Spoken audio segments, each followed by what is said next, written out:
Nabanggit ng namayapang linguist, polyglot, professor at former director ng Institute of National Language, Dr. Jose Villa Panginiban, na ang salitang Pasig daw ay isang lumang Sanskrit na salita na nangangahulugan na ilog na umaagos sa isa pang bahagi ng katubigan. Angkop na angkop ang salitang umaagos sa ating pagdiriwang ng ating ika-448 pagkakatatag ng lungsod ng Pasig. At sa kasalukuyang panahon, kinakailangan natin ng pag-asa. Ika nga ni Dr. Martin Luther King Jr., and I quote, "We must accept finite disappointment but never lose infinite hope." Mga kababayan, para sa kanya ikalawang ulat sa kalagayan ng ating mahal na lungsod sa loob lamang ng 2 taong panunukulan, punong-puno at umaagos ang pag-asa. Kagalang-galang, punong lungsod ng Pasig, Victor Maria Regis Nubla Soto.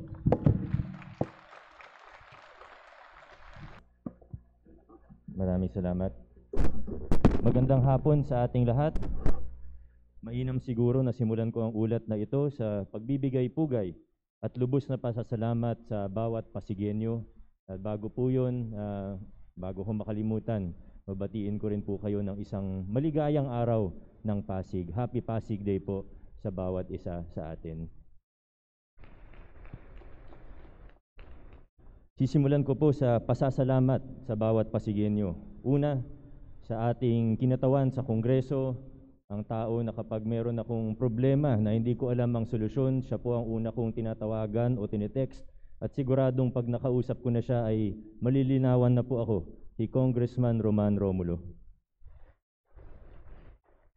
Sa ating napaka-supportive na Sangguniang Panlungsod, sa pangunguna ng ating Vice Mayor Iyo Bernardo, Madjo, maraming salamat sa iyong ulat on behalf of Vice Mayor Iyo. So inaantay ko yung Delilah. Parang kulang yata yung ulat niyo, Madjo.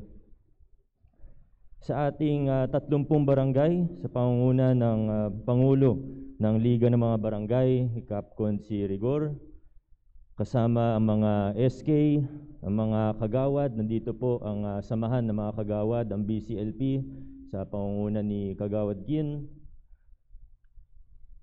sa inyong mga kawani ng ating lokal na pamahalaan na nagtrabaho ng lagpas sa takdang oras, lalo na sa mga panahon ng krisis. Sa mga department heads natin, sa inyong mga staff, nauuna rito siyempre ang mga medical frontliners, ang ating mga bayani ngayong tayo ay nasa pandemya. Palakpakan po natin mga medical frontliners na pinoprotektahan po tayo araw-araw. Sa nasyonal na pamahalaan, kasama ang mga representante ng mga national government agencies na kasama po natin dito. Nandito po ibang agency kagaya ng PNP, BFP, DILG, DOH, DepEd at iba pa, DSWD. At higit sa lahat, sa bawat mamamayang Pasigenyo. Binabati ko mga nanonood via Facebook Live.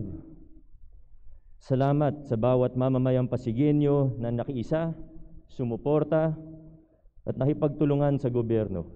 Sa mamamayang Pasigenyo na ipinamalas ang diwa ng bayanihan sa mga mahirap na panahong ito. Maraming ninakaw na panahon sa atin, maraming ninakaw na oras sa atin ang COVID. Sa 2 taon ng ating administrasyon, wala pang 9 na buwan bago nagkaroon ng community quarantine o lockdown. Wala pang 9 na buwan. March 2020, naalala ko pa po, pinatawag kami ni Presidente Duterte sa Malacanang.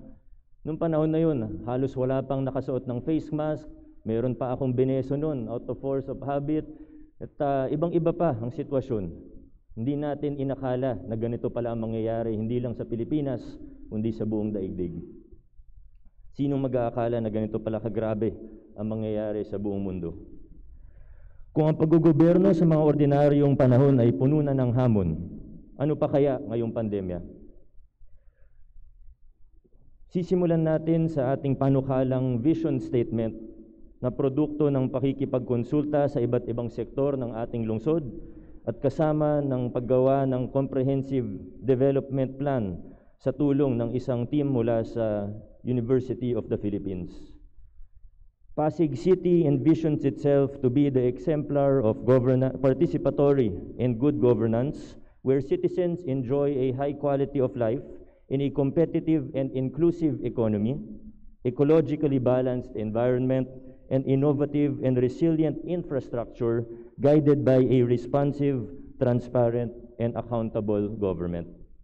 Sinasalamin ng vision statement na ito ang pangarap natin para sa isang mapanlahok na pamayanan, kung saan ang tunay na kapangyarihan ay nasa kamay ng taong bayan at hindi lamang nasa mga taong may posisyon. Naniniwala tayo na kapag mas inklusibo ang proseso, mas inklusibo rin ang resulta. Gaya ng sinabi natin noong 30 ng Hunyo 2019, matayog ang ating mga hangarin para sa lungsod Pasig. Ngunit isinusulong natin ng idealismong nakabatay sa realidad. Ang realidad ng pagbabago ay hindi ganun kadaling makamit. Ang realidad na may mga hindi talaga sasang-ayon sa mga reforma, lalo na yung mga matagal nang nakain ng sistema. Ang realidad na may mga taong akala mo kasangga mo sa pagsulong ng mabuting pagbabago, yun pala pansariling interes lamang ang nasa isip. Ang realidad na sa kabilang dako, may mga tao namang mabuti ang puso, kaso maiksi ang pasensya at hindi maunawaan na hindi ganun kabilis na baguhin ang sistema na napakalalim na ng mga ugat. At ang realidad na may mga pangyayari na tanging ang Diyos lang ang may kontrol, gaya ng mga sakuna at siyempre ng pandemya. Ngunit sa gitna ng mga katotohanan ito at ng marami pang ibang suliranin, unti-unti nating napagtatagumpayan ang mga pagbabago at nararamdaman din natin na lumalakas ang ating momentum. Sa puntong ito, sisimulan ko na ang mas formal na pag-uulat ng ating State of the City. Para hindi naman po humaba ng 3 oras, hindi ko may uulat ang lahat-lahat sa mga nagawa at ginagawa natin, highlights lang po ito. Nasimulan na rin natin ang pagbubuo ng 2022 annual budget. Noong 2019, sa unang pagkakataon, sumailalim tayo sa proseso ng accreditation ng mga iba't ibang samahan. At sila po ay nagbotohan sa sarili nila kung sino ang magiging miyembro ng mga tinatawag na local special bodies, gaya ng City Development Council. May mga NGO, Homeowners Association, Urban Poor, Seniors, at iba pa. Noong 2020, nang dahil sa pandemya, naging limitado ang partisipasyon ng ating civil society o people's organization sa proseso ng budgeting. Simple at mababaw na konsultasyon lamang ang naganap. Ngayong taon, minarapat natin na simulan natin na mas maaga yung proseso upang mabigyan ng mas malaking pagkakataon ng mga samahang ito na maging bahagi sa pagbubuo ng mga programa at proyekto para sa susunod na taon. Inaasahan natin na habang tumatagal, mas masasanay tayo sa ganitong klaseng sistema at palalakasin pa natin ang mga proseso sa pakikilahok ng taong bayan sa gawain ng gobyerno. Maaaring medyo mahirap gawin to, lalo na para sa mga kawani ng LGU. Mas mabilis kasi kung magdidikta na lang ako. Kung magdidikta na lang tayo, mas mabilis po yun. Ngunit handa ako na pakawalan ng ibang bahagi ng aking kapangyarihan bilang alkalde tungo sa mas inklusibong paggugobyerno. Isa sa ating prioridad, kalusugang pangkalahatan. Kalusugang pangkalahatan. Ikinararangal natin na nabigyan ng lokal na pamahalaan ng Pasig ng COVID Response Service Award para sa treatment ng Department of Health.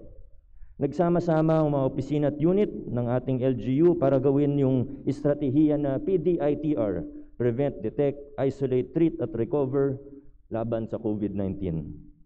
Ang City Epidemiology and Surveillance Unit o CESU, binigyan natin sila ng karagdagang staff o personnel, mga kagamitan na kailangan nila at ngayon ginagamit na rin natin ang ating QR code-based na digital contact tracing solution.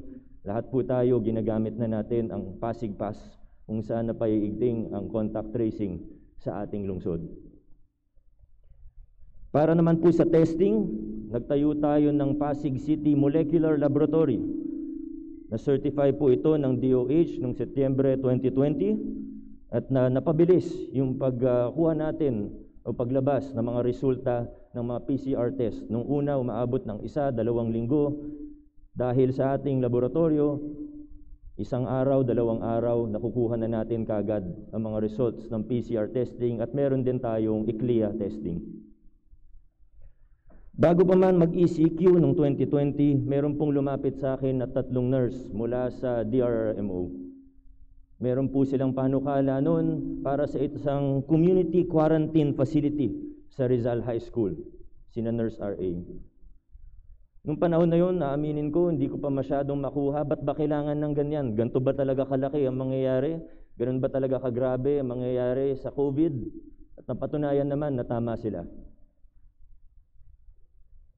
Alam niyo po, ang RHS ay naging kauna-unahang LGU-operated quarantine facility sa buong Pilipinas na na-accredit ng DOH.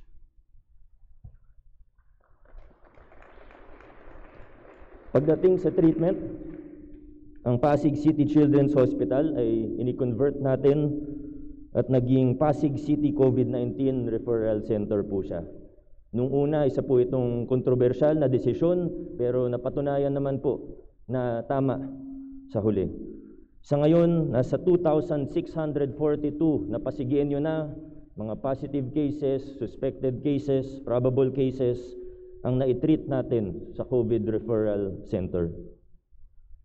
At doon po sa COVID Referral Center natin, sinasagot natin ng lahat ng gastos ng mga pasyente.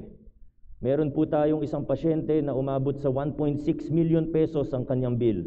Lumabas po siya ng ospital na walang binabayaran kahit 1 sentimo. Pero hindi po tayo nagtatapos doon. Unang hakbang pa lang po ito sa pagpapatupad natin ng no balance billing sa ating 2 city-run hospital. Sa hinaharap, no balance billing na po ang magiging normal sa ating 2 ospital na PCGH at PCCH. Nitong pinakahuling surge, kung saan umabot sa mahigit 3,000 active cases sa ating lungsod, ginawa natin ang paraan para tumaas palalo ang kapasidad ng ating mga pasilidad. Nagkaroon po tayo sa Rizal High School din, sa isang bahagi ng RHS, ng triaging and emergency room na extension para po doon sa mga hindi natin maipasok kaagad sa mga ospital. Ang susunod naman po ay maaaring hindi masyadong masaya na balita, pero kinailangan natin cremation. Pumasok tayo sa isang kasunduan kasama ang Evergreen at binuksan din natin ang Pasig City Crematorium para makasigurong tama ang handling ng mga katawan ang namatay ng dahil sa COVID at para rin hindi na makadagdag sa gastusin ng mga naiwang pamilya. Ngayon, ang madalas pong pinag-uusapan natin ay yung tinatawag na light at the end of the tunnel. Light at the end of the tunnel sa pandemyang ito, ang vaccination program. Ang lungsod ng Pasig ay ang unang LGU sa Pilipinas na nagkaroon ng approved microplan para sa vaccination, sa tulong at gabay ng World Health Organization at ng Department of Health. Hindi po biro ang programang ito. Sabi nga nila, ito po yung pinakamalaking programa sa kasaysayan ng ating pamahalaan, nasyonal man o lokal. Yung command center pa lang po natin, 500 personnel na yun. Para sa logistics, data management, mayroon tayong call center sa mega parking. Ang bawat site naman ay may 80 personnel. Kalahati rito ay mga health professionals, yung iba naman mga peace and order officials at iba pa. Sa ngayon, meron tayong 12 vaccination sites, 80 personnel, nasa 960 personnel, ano pa lang yun, sa vaccination sites, 1,460 ang ating staff na kasalukuyan ay nasa vaccination site. Pag may dumating pang extra na bakuna, pinagdadasal natin na darating na o malapit nang dumating ang order natin na 400,000 doses ng AstraZeneca. Pag dumating po yun, o kaya nabigyan tayo ng karagdagang supply mula sa DOH o sa national, ay magbubukas pa tayo ng ilang vaccination site pa. Sa ngayon, masasabi nating Hindi pa talaga natin nagiging problema yung tinatawag na vaccine hesitancy. Dahil mas marami pa rin ang nasa master list natin kumpara sa available na bakuna. Naging susi rin rito ang paggamit natin ng IT solution na Pasig Health Monitor, kasama ang nabanggit ng Pasig Pass. Nagsimula ang Pasig Pass bilang QR code lang para sa contact tracing. Ngayon, nakalink na rin po siya sa DOH, CDRS, kung saan nakikita yung testing results ng PCR. At ginagamit na rin natin siya sa vaccination. At andun na rin po integrated ang vaccination records natin. Handa na rin ang system para sa integration nito sa National Contact Tracing App ng DILG. Sa gitna ng pandemya, pinilit rin nating magbigay ng serbisyong pangkalusugan na non-COVID sa ating mga residente. Natural lang na bumaba ang bilang ng mga pasyente natin sa ospital. Maraming natatakot pumunta sa ospital. Sama na tayo doon. Pero siniguro natin na laging may doktor at staff ang mga health center at sapat ang gamot dito. Muli na rin nating binalikan ang mga proyekto para sa implementasyon ng universal healthcare.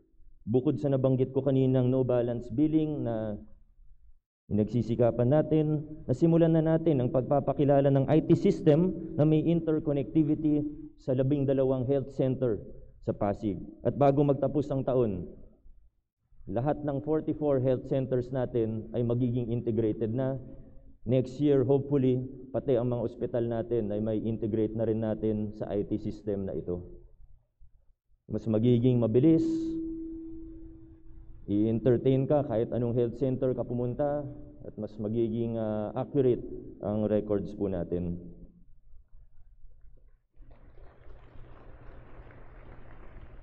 Andito po, ipa-flash na lang po ang mga bilang ng pasyente ng PCGH, pati ng PCCH. We are very proud of our 2 hospitals.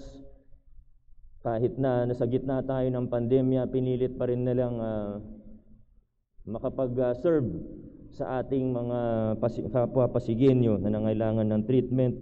Nag-adapt sila yung teleconsultation services para sa outpatient department at marami pang iba. Programa para sa pabahay. Ito ang programa na lubos na naapektuhan ng mga restriksyon na dala ng COVID-19. Masaya po akong iulat na naipasa na ang Pasig Housing Code na banggit ni Sir Allen kanina at ang pagtatayo rin ng Pasig Urban Settlements Office o PUSO. Ako po ay nagpapasalamat sa konseho sa pagsasabatas ng mga ito.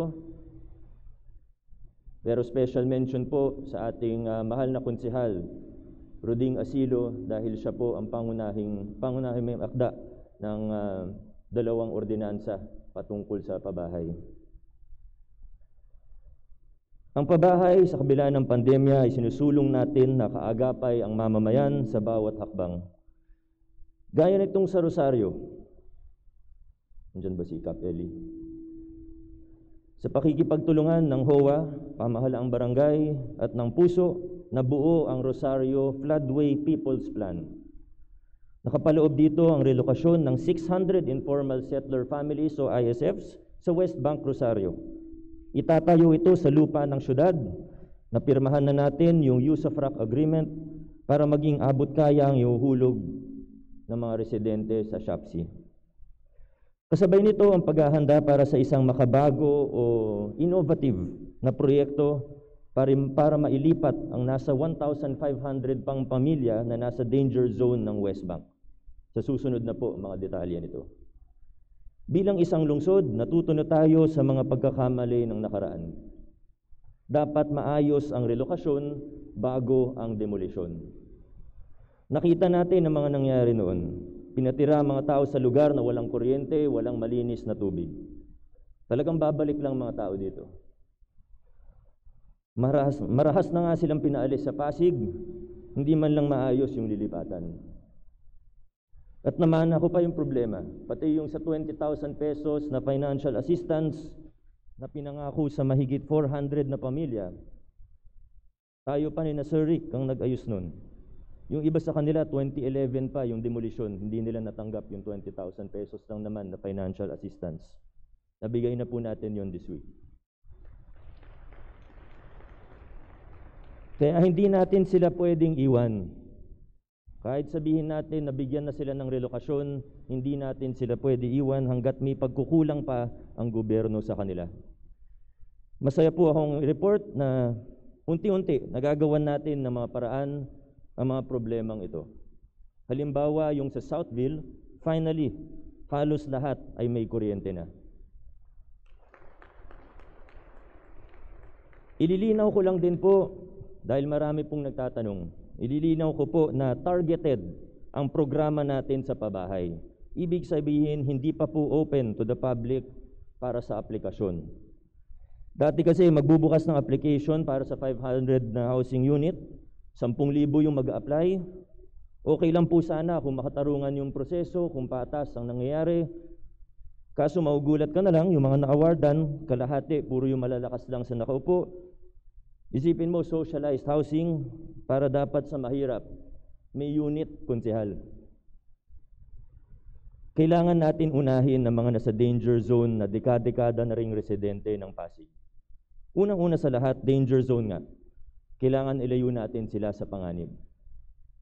Pangalawa, may continuing mandamus mula sa Korte Suprema at order mula sa nasyonal. At pangatlo, mga politiko rin naman ang nagpatira sa kanila sa mga danger zone. Mga nagsabing, pwede na kayo tumira rito, akong bahala sa iyo.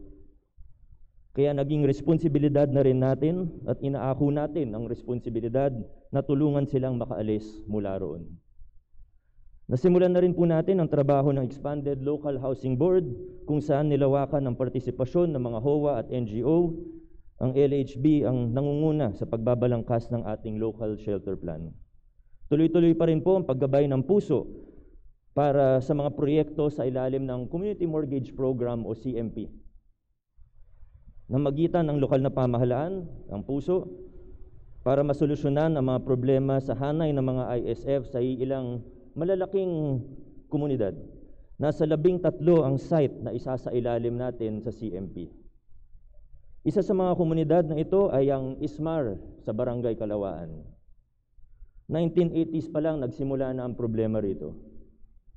Maraming pangako na haluan ng politika, pero ngayon, finally, napakasaya kong iulat sa inyo na nitong linggo lang, nasaksihan natin ang pirmahan ng 2 samahan sa Ismar na magitan ng LGU para mapag-isa ang samahan, at ngayon, wala nang hadlang para maituloy na ang CMP pagkatapos ng mahigit 3 dekada.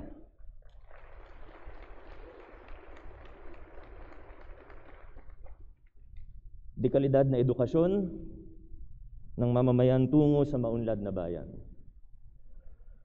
Dahil sa pandemyang ito, napilitan tayong mag-shift papuntang distance or blended learning. Para po sa mga magulang dito o baka may mga apo o kapatid na nag-aaral, alam niyo kung gaano kahirap ang distance or blended learning.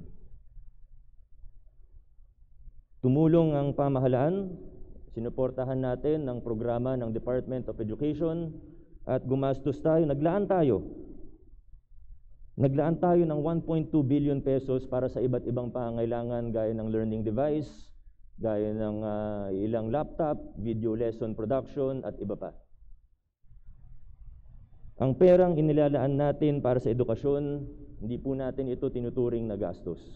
Bagkus ito po ay investment natin sa susunod na henerasyon ng mga Pasigenyo. Kamakailan, inilunsad din natin ang programang Malusog na Batang Pasigenyo. Layon nitong makapagbigay ng masustansyang pagkain at vitamins sa bawat mag-aaral ng ating mga pampublikong paaralan. Konting tulong para sa kalusugan, para sa physical at mental development ng ating mga kabataan. Hindi lang po yung mga wasted or stunted yung bibigyan katulad ng ibang feeding program, pero dahil nakita natin na talagang maraming pamilya ang nangangailangan ng tulong sa ngayon, kaya minabuti po natin na 1:1. Ibig po sabihin kung 3 anak ng isang magulang, 3 food pack po kada buwan yung matatanggap niya. Kung 13 yung anak ng isang magulang, 13 din po yung food pack na matatanggap niya. Hindi rin naman natin nakaligtaan ng mga guro.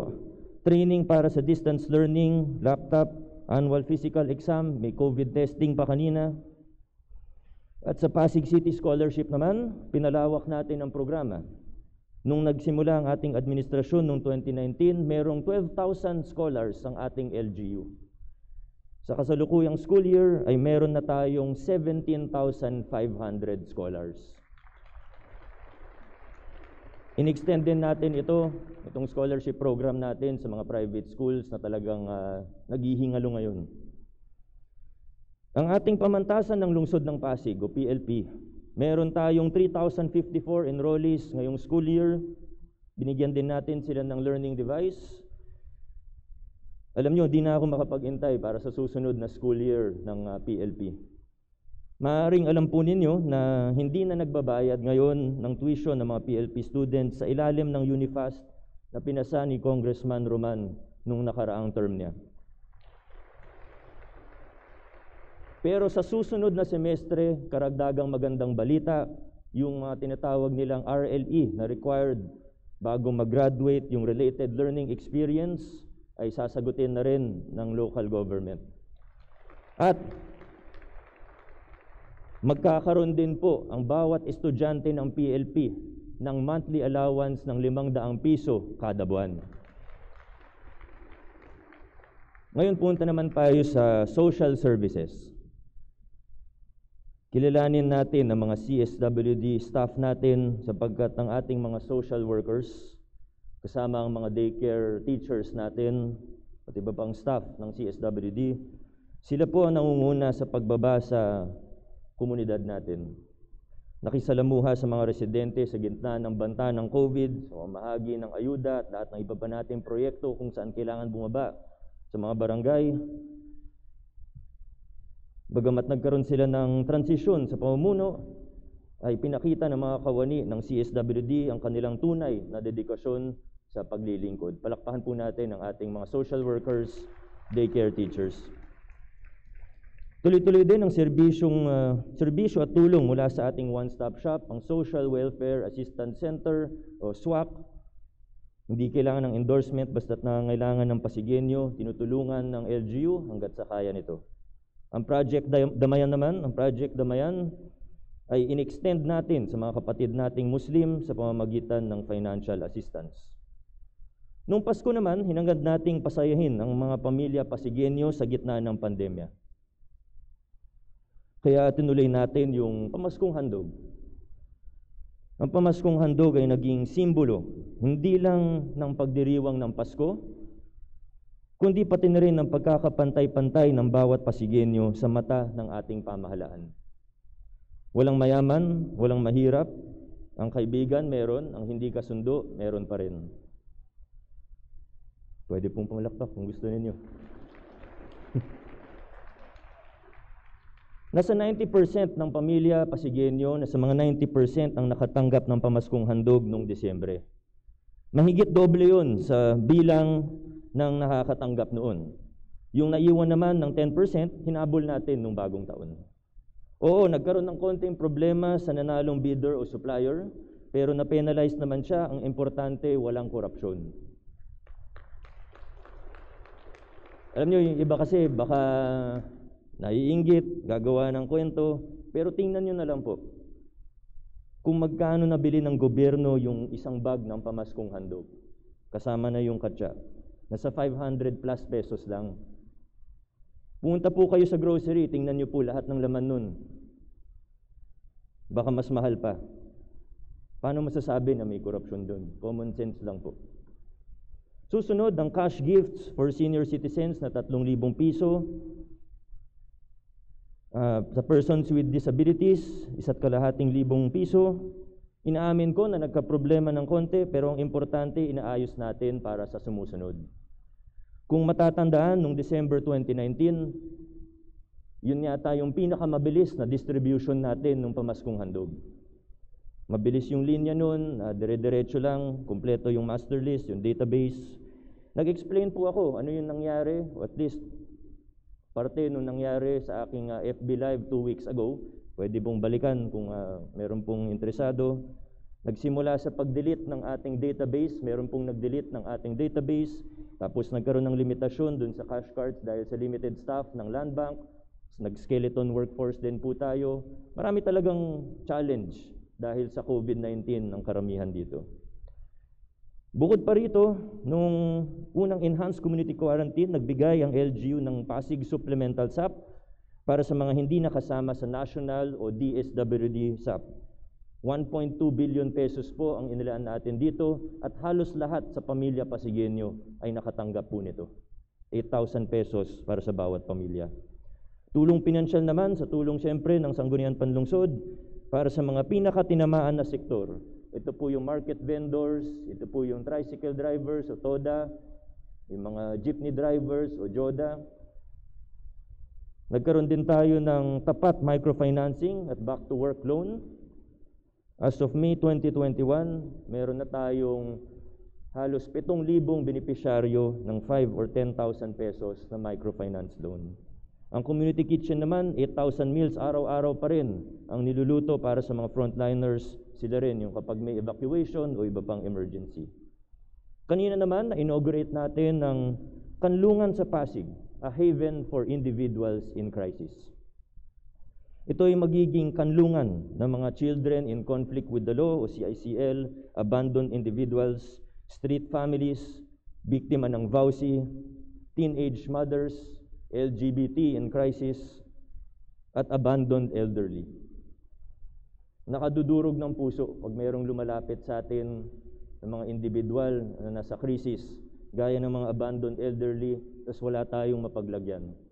Kaya inisikap natin na talagang dagdagan ang kapasidad ng ating lungsod para maalagaan, mabigyan ng kanlungan ang mga individual na ito. Naiintindihan natin na hindi sapat ang pagtatayo ng gusali upang makapagbigay serbisyo. Hindi infrastruktura lamang ang ibig sabihin. Kailangan simulan sa kasama ang kagamitan, personnel, HR, hanggang sa mapagkalingang operasyon. Nabuo na rin yung operations manual nito para siyang one-stop shop para sa mga individuals in crisis. Masusunod ang tapat at masinop na pamamahala. Muli, nagpapasalamat ako sa bawat kawani, lalo na sa mga gumampan ng gawain na labas sa kanilang itinakdang tungkulin. Mula sa pamamahagi ng ayuda hanggang sa community mart at mobile palengke, patunay ito sa malasakit ng mga kawani ng ating lokal na pamahalaan sa ating kapwa Pasigueño. Marami sa mga nagawa natin, lalo na yung mga kakabanggit ko lang sa ilalim ng kategoryang social services, ay nagawa natin dahil sa masinop at matapat na paggastos ng pondo mula sa kaban ng bayan. Yung internal housekeeping ay prioridad po natin mula't simula. Sa 2020 COA Annual Audit Report ng may 31 Audit Observation Memoranda or AOM tayo. Isa-isa itong tinugunan ng ating mga opisina. Karamihan sa mga obserbasyon dito ay nakaugat sa kakulangan ng financial systems ng ating LGU. Ito po yung sa requisition at distribution, recording and bookkeeping, overall lack of documentation. Sa loob ng 2 taon, hindi tumigil ang Finance Committee, Accounting Office, Office of General Services sa paghahanap ng mga dokumento, pagsisinop sa proseso, at pagpapatupad ng mga kinakailangan dokumentasyon sa bawat opisina. Nagsimula tayo sa physical inventory ng mga supplies at equipment. Tinatrabaho natin ang pag-reconcile ng balanse ng mga inventories na to. May mga dokumento mula 2019 at mas maaga pa na hindi na rin talaga natin mahanap. Kaya nasa 487 million pesos pa po ang hindi reconciled dito. Nasimulan na rin natin ang inventaryo ng lahat ng assets ng lungsod. Lupa, building, kalsada at iba pa. Base sa COA report, nasa 24 billion pesos ang discrepancy sa accounting ng mga assets ng LGU. Yun din po ang pangunahing dahilan. Marami sa mga dokumento na pre-2019 ay hindi natin mahanap. Sinasama ko lang po sa ulat ko, hindi para sa kung ano man, pero baka lang po sa akin hanapin. Kaya humingi tayo ng tulong sa mga auditor natin para gabayan nila tayo sa cleansing mechanism ng COA para matiyak na natin ang actual assets ng LGU. Hindi tayo titigil sa internal housekeeping, sa ating internal housekeeping efforts. Ngayong taon ay sinimulan na natin ang framework agreement. Kauna-unahang pagkakataon gagawin po sa Pasig. Hindi ko po alam kung nagagawa na sa ibang LGU. Ito po ay para sa mga supplies na madalas ginagamit ng LGU. Halimbawa, sa gamot, hindi na tayo bibili kung hindi natin kailangan.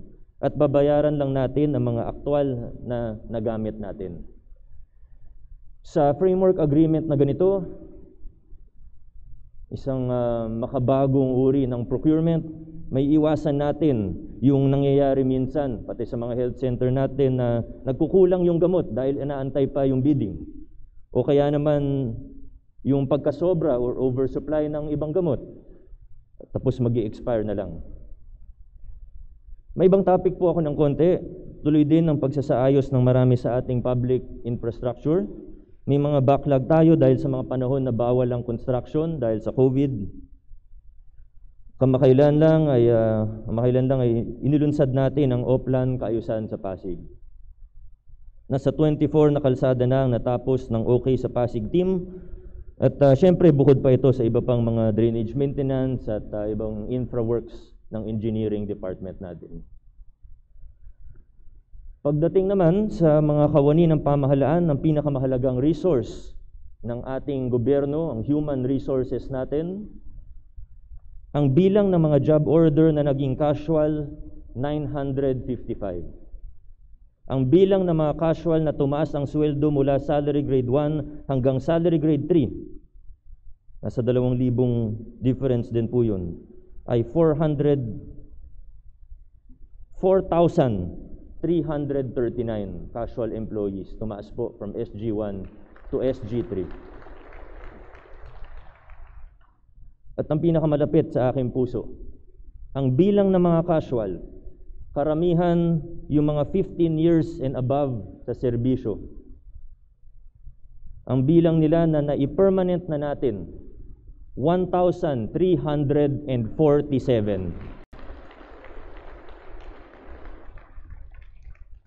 Pinagsisikapan din natin maging mas business friendly pa.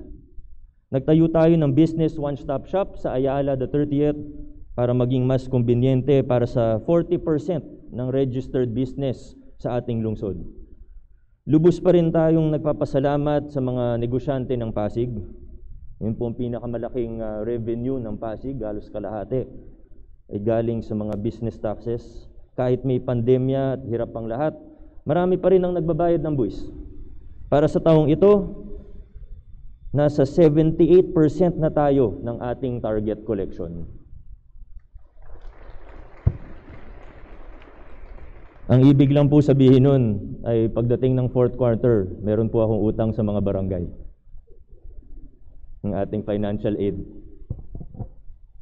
Natapos na rin po ang Citizens Charter at mahigpit natin pinatutupad ang anti-red tape, ease of doing business. Malayo pa sa perpekto pero nagtatrabahuan natin para lalong mapadali ang pagnenegosyo sa lungsod ng Pasig. May mga nahuli na rin tayong mga fixer, mga empleyadong nang-i-extort, meron pang na-filean ng criminal case, nakasuhan sa korte. On a slightly different note, pati yung mga gumawa ng ghost scholars natin, dalawa po sila, halos 100 scholars ang ginawang ghost na ginawa, ay nakasuhan na rin natin. Iisa-isahin natin ang mga tiwali. Sapagkat seryoso tayo sa paglilinis ng ating pamahalaan. Seryoso tayo sa laban kontra korupsyon. Balikan po natin ang procurement. Para sa mga nanonood sa Facebook Live, ang procurement ay ang legal na proseso para sa pagbili ng gobyerno ng mga gamit o serbisyo. Binuksan natin ang bidding ng lungsod para maging makatotohanan at transparent ito. Nag-imbita tayo ng mga third party or CSO observer para mas makasiguro tayong tama ang mga nangyayari ayon sa batas, strictly by the book. Ngayon, malayo pa sa perpekto ang sistema. Alam po natin yan.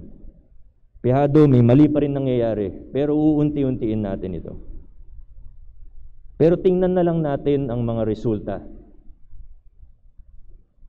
kung ikukumpara natin, on average, ang presyo ng isang proyekto natin bilang LGU ngayon, kung ikukumpara natin ang presyo ng isang proyekto ngayon sa proyekto 2 years ago o 3 years ago, makikita natin na ang project ngayon na pareho o minsan mas maganda pa ang kalidad ay nasa 20% na mas mababa ang presyo kaysa noon. Kaya, alam niyo, itong figure na babanggitin ko, baka magulat po kayo. Lalo na po yung mga CSO reps natin at mga nanonood sa bahay nila. Ito ang halaga, yung babanggitin ko. Ito ang halaga ng ibinaba ng presyo ng mga kontrata natin, total, dulot ng bukas na public bidding. Inumpisahan natin ang reforma noong October 2019 at mula noon hanggang June 2021, ang natipid natin dahil dito ay nasa 2.3 billion pesos.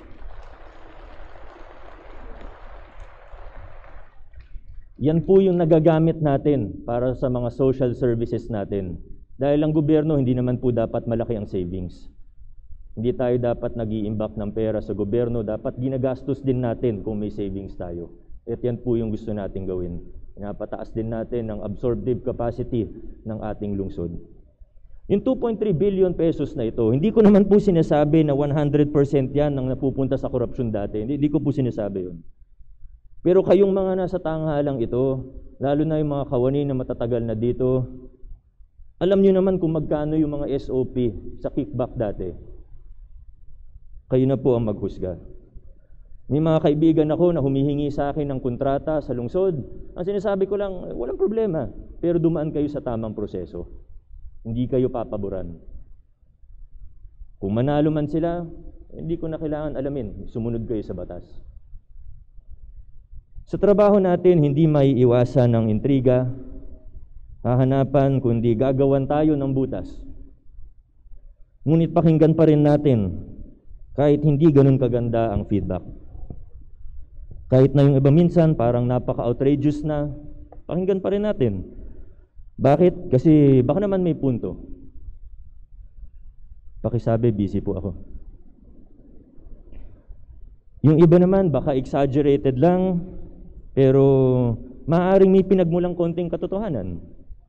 Gaya nung nabanggit ko kaninang halimbawa, maaaring hindi naging perpekto ang sistema, hindi naging perpekto ang proseso, pero basta't hindi kriminal at hindi korupsyon, kaya natin ayusin to.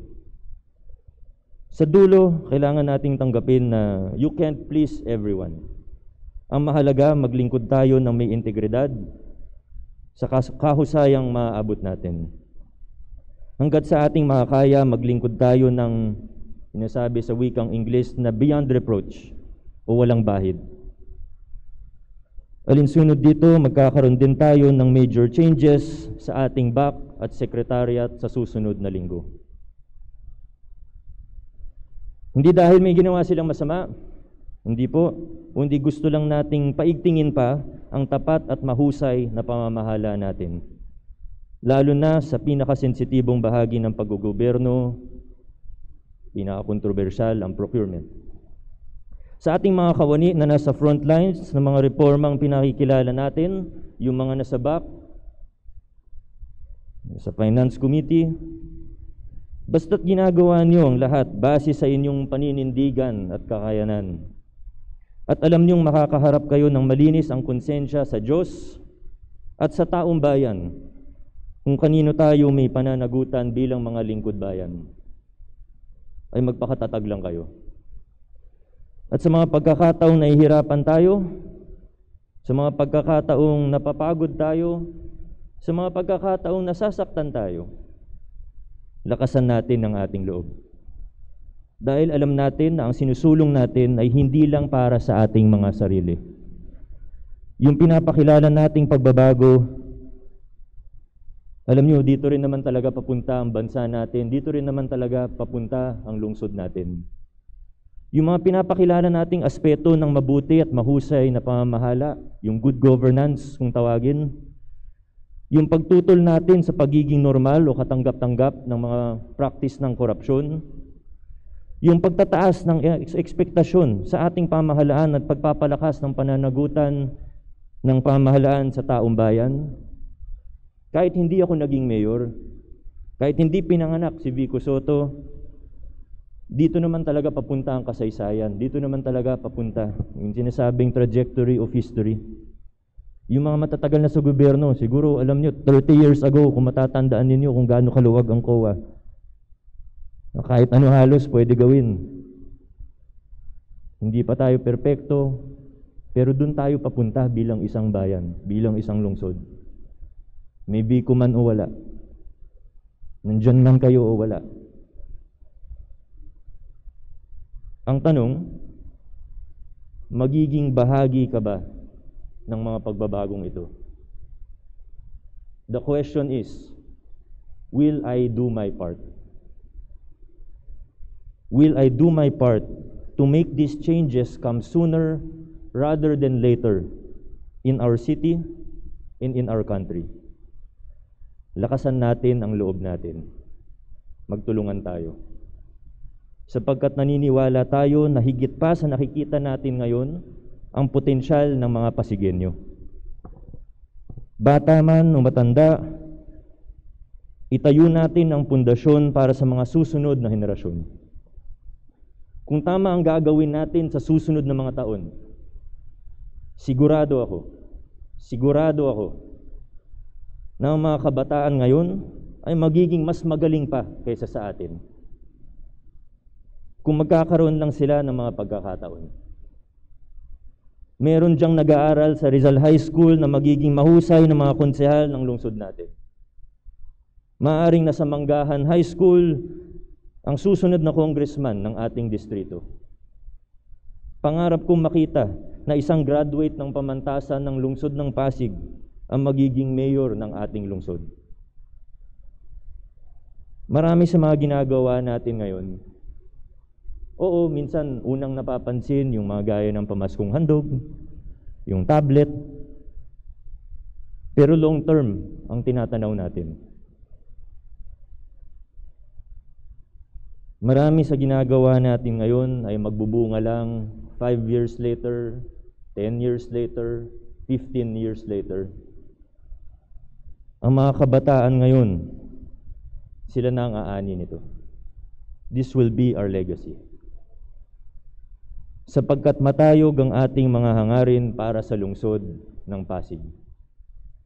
At dahil dito, at sa gitna ng iba't ibang realidad, mga problema, mga hamon sa atin, sa mga oras na ito, may pandemya man o wala, hindi tayo magpapaawat.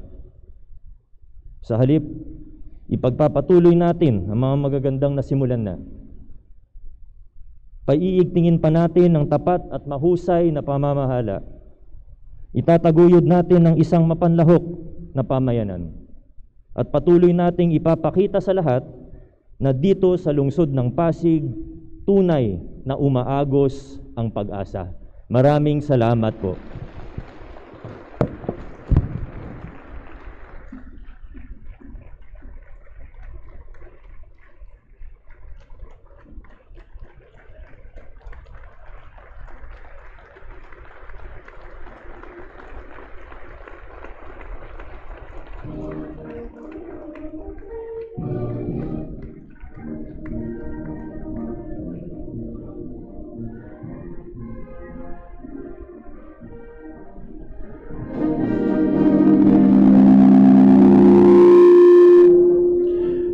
Dalawang taon pa lamang ito at marami pa po tayong aasahan ang bawat pamilyang Pasigueño. Muli, maraming salamat po Mayor Vico para sa masinop na pamamahala.